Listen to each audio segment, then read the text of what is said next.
Mabaragani community. It's Amma Robin here, host of the great and groundbreaking Espresso Talk Today podcast show.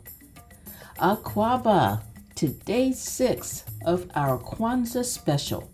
Welcome to the 6th day of the Espresso Talk Today Kwanzaa special. The Espresso Talk Today team is continuing to bring this celebration of Kwanzaa to our amazing community. For the past 5 days, we have read stories and folk tales and poems and played lots of different musical selections. I've really enjoyed it, and I hope that you have too. Asante Sana for celebrating with us. Let's keep it going. Today, on day 6, we recognize the principle of creativity, or kuumba, in the Ki-Swahili language. Creativity, or kuumba, means to do as much as we can, in the way that we can, in order to leave our community more beautiful and beneficial than we inherited it. This is a commitment to being creative, to using our creativity and expressing our creativity, and to honoring and using our imagination. Yes, and to using our imaginative powers. And yes, it is a power. You can see, I'm sure, how this builds from day 1, unity, from self-determination on day 2, from collective work and responsibility on day 3, from cooperative economics on day 4, and purpose on day 5 from yesterday. Creativity follows logically from pursuing our purpose and for pursuing all those other Kwanzaa principles. We're building together, we're working together, and so we're also growing and profiting together. We're also expressing and using our unique gifts and skills for the benefit of the world. Today's reading is an African folktale titled The Feast. That's right, we're going to hear another African folktale. And you know how much I love African folktales and folktales in general because of the gentle lessons that they teach and the recognition of culture, of our African culture. This folktale will be read by esteemed Espresso Talk Today team member Diane Bradley. Yep, she's returning to the mic to read today's folktale. After the story, we'll have a musical selection for you. This is another really special one. And I think you're really going to like it. Each of our musical selections has been very different. So I'd love to know what you think about this one too. Okay, we are now ready to begin our Kwanzaa celebration for today. Kwanzaa is a celebration. But please, let's remember that Kwanzaa is also a solemn ceremony and remembrance. It's a time to honor our ancestors, our culture, and our heritage. So, get into a comfortable position. Take a deep cleansing breath, and let's begin. The Feast. Once there lived a kind and generous chief who wished to repay his people for the long hours they had worked for him on his farm. An idea came to him that he should hold a great feast, and so he sent messengers to all the surrounding villages, inviting the men, women, and children to attend his home the following evening, asking only that each man bring a calabash of wine along to the celebrations. Next day, there was a great excitement among the people. They chatted noisily about the event as they worked in the fields, and when they had finished their labor, they returned home to bathe and dress themselves in their finest robes. By sunset, more than 100 men and their families lined the roadside. They laughed happily as they moved along, beating their drums and dancing in time to the rhythm. When they arrived at the chief's compound, the head of every household emptied his calabash into a large earthenwood pot that stood in the center of the courtyard. Soon the pot was more than half full, and they all looked forward to their fair share of the refreshing liquid. Among the chief's subjects, there was a poor man who was very much wanted to attend the feast, but he had no wine to take to the festivities and was too proud to appear empty-handed before his friends. "Why don't you buy some wine from our neighbor?" his wife asked him. "He looks as though he has plenty to spare." "But why should we spend money on a feast that is free?" the poor man answered her. "No, there must be another way." And after he thought about it hard for a few minutes, he turned to his wife and said, "There will be a great many people attending the feast, each of them carrying a calabash of wine. I'm sure that if I added to the pot just one calabash of water, no one would ever know the difference."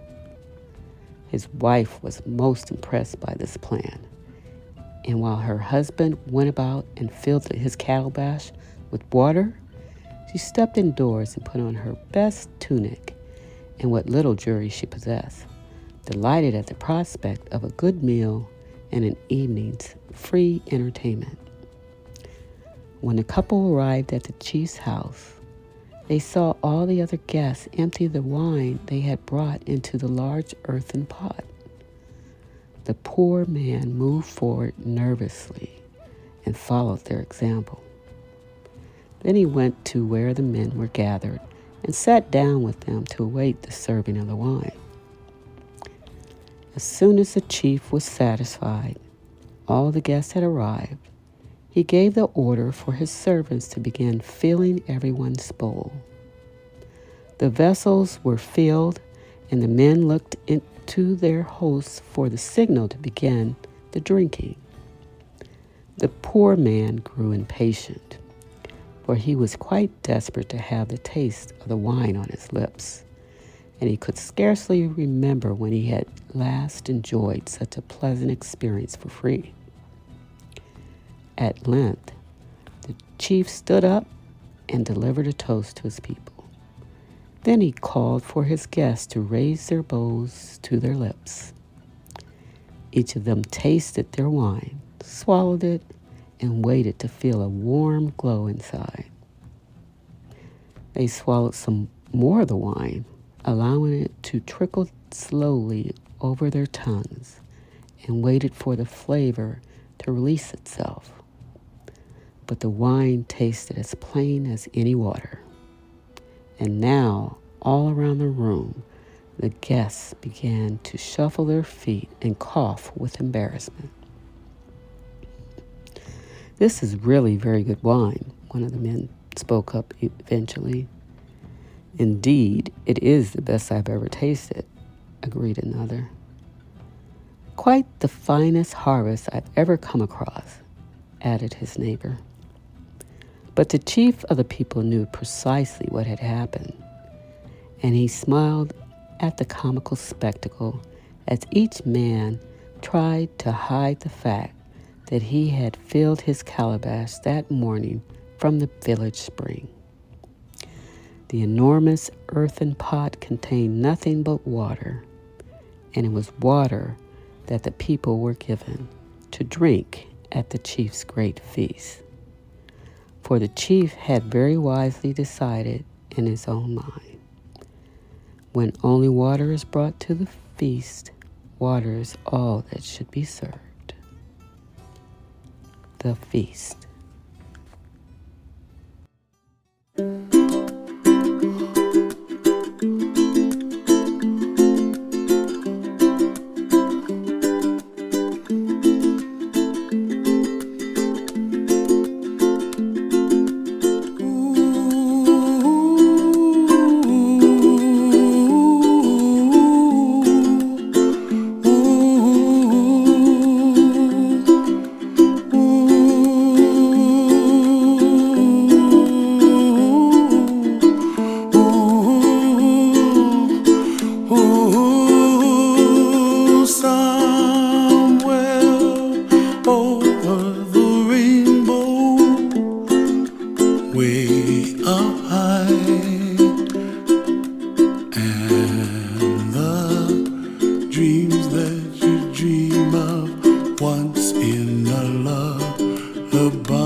This concludes our Kwanzaa celebration for today. Asante Sana to Diane for reading today's folktale. It was a great story and a great reading too. I just love the way she reads stories and she's so calming and she just helps you to really get into the mood for the story. And Asante Sana to you for joining us again today. We appreciate you so much and we thank you so much for joining us all year long. You are the reason that we do what we do and the reason that we love doing what we do so much. Remember to think about the principle of creativity or kuumba today. Creativity and imagination are so important, yet they are often diminished for more, let's say, practical pursuits. This is unfortunate. We should take our cues really from children because they express their creativity and use their imaginations so freely, especially when we let them. We don't get in the way. ETT, Espresso Talk Today, has talked a lot about the importance and power of imagination. You might remember that I love Afrofuturism. This is a form of art that envisions a world that doesn't yet exist. Futurism can allow us to envision and believe in a world without racism, even without race and class, or without war. Just imagine that. I want a world of equality and joy and justice and peace. And this takes imagination. And it takes creative ways to make this happen. If you can see it and believe it, we can achieve it. And so I'm using my imagination and creativity to envision and create this world. Let me ask you, what do you envision? What do you see for the future? What did you imagine as a child? And how did you express your creativity as a child? That's really a great way to get in touch with your creativity and imagination. What did you think about and pursue and love and enjoy as a child? How are you expressing your creativity today? I would love to hear your responses if you want to share them. You know, as individuals and as a community, we can make these things happen. We have to see it first, and then we can achieve it. We look forward to seeing you tomorrow for the final day of our Kwanzaa celebration. But you can join us every single day on Instagram at Amma Robin. Leave your questions, your comments, your reflections, your thoughts, or just anything that you want to share and want to say. You know, we want to hear from you, and we are here for you. I'm Amma Robin, and remember now more than ever, strength, soul, and you remember this, reparations. Ashe community.